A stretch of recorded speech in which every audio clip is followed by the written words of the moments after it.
So just to feed off the last few comments, there is no shortage of work in the world today.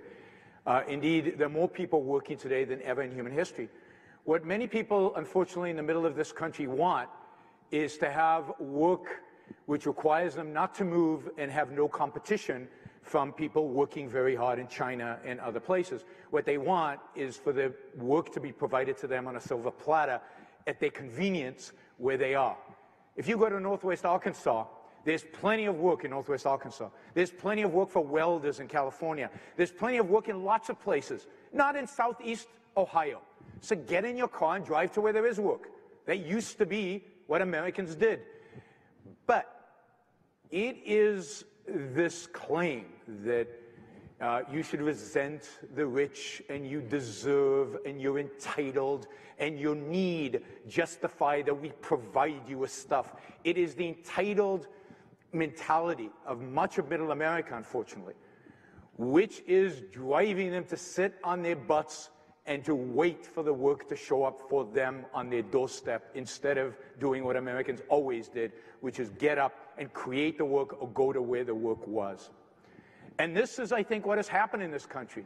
Since the war on poverty, and even really since before that, we have generated, because of the welfare state, because of massive redistribution of wealth, and because of the expectation that the government will meet every need and that it is morally obligated to meet every need of the people, we have created a mentality that is today driven more by envy of success than by ambition for success, more driven by resentment than by love of work and ambition.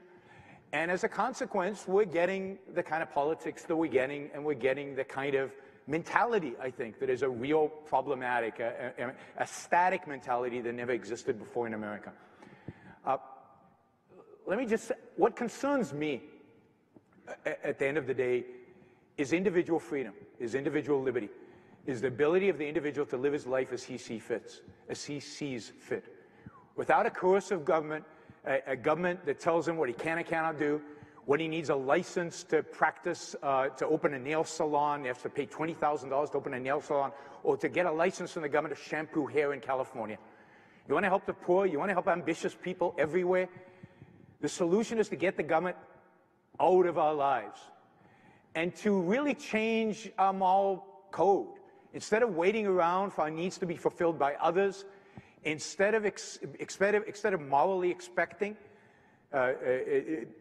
demanding that our needs be fulfilled by others, we need to return to that individualism that was, I think, much made up kind of the American character, which was, you know, to take care of oneself, to have personal responsibility over one's own life, personal responsibility in the deepest sense, to make your own life your own moral responsibility, to live your life, to flourish as an individual human being, no matter what your background is, through your own effort, your own energy, your own skill, your own ambition, to live as a human being, to live as an individual.